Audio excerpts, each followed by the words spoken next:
Hey, this is David with MBS Fitness, and in the previous video I discussed lifespan and health span. A lifespan is a pretty simple concept. It's how long you live. Health span is a little bit more qualitative. It's referring to your vitality, the quality of life that you have. And so our goal is to help you improve both your lifespan and your health span.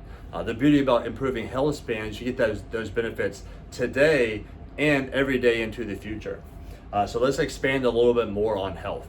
So what is health? Well, health is a measurement of the state of disease and dysfunction within the body. Dysfunction is just the body's inability to function as it was designed to function. And we have a spectrum of measurement here. We have sickness, which would be the presence of disease and or dysfunction. Wellness, which would be the absence of disease and or dysfunction. And then fitness, which is the resistance to disease and or dysfunction. And a lot of times right now, kind of the standard that we set for ourselves is just wellness. To say, yeah, I'm pretty healthy. And we say that because we just don't currently have any major disease and or dysfunction. But it's important to realize that any event could shove you back down into this part of the spectrum. And no matter what you do, as you age, if you do not maintain your health, you're going to move further and further and further towards this part of the spectrum. Eventually, as we get all the way down, like we have death.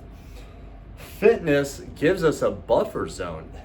If I'm fit, if I've moved my health as far this direction as I can, if I get some type of injury, it's not going to set me back as much. If I get sick, I'm going to recover from it faster, and or I'm also just going to be able to have more functionality with that sickness or that dysfunction. It's important to remember that this isn't some arbitrary scale. We can measure everything across this scale. It's not one measurement. It's the average of all the potential measurements that we could fit into here that would be a measurement of health. So I'm going to give you a few examples. So one, we have blood pressure, bone density.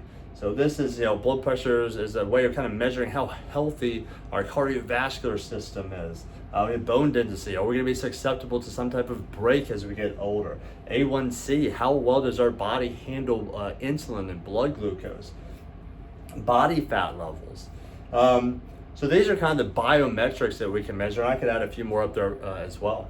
But then we also have performance and functionality measurements. We can measure someone's mile time, or how many push-ups they can do, or whether or not they can sit in a squat hold for a minute, right? And all of these things are going to be a measurement where we take an aggregate or an average and kind of see where we fit on this spectrum.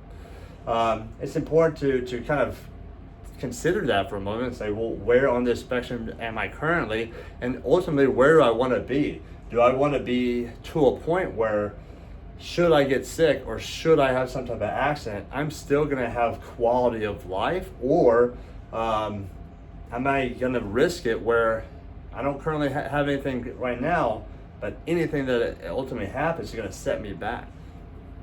Some of these things we have they're a little bit less objective measurements, they're a little bit more subjective. We call those vitality. Things like energy, drive, or libido, mood.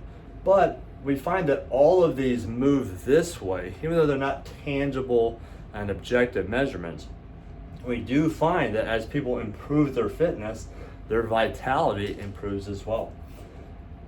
So consider, hey, why are we doing this? Why do we go through these workouts on a regular day? Why do we measure these things? Because we want to have a clear picture of where we are, so that we can set better goals for where we ultimately want to be.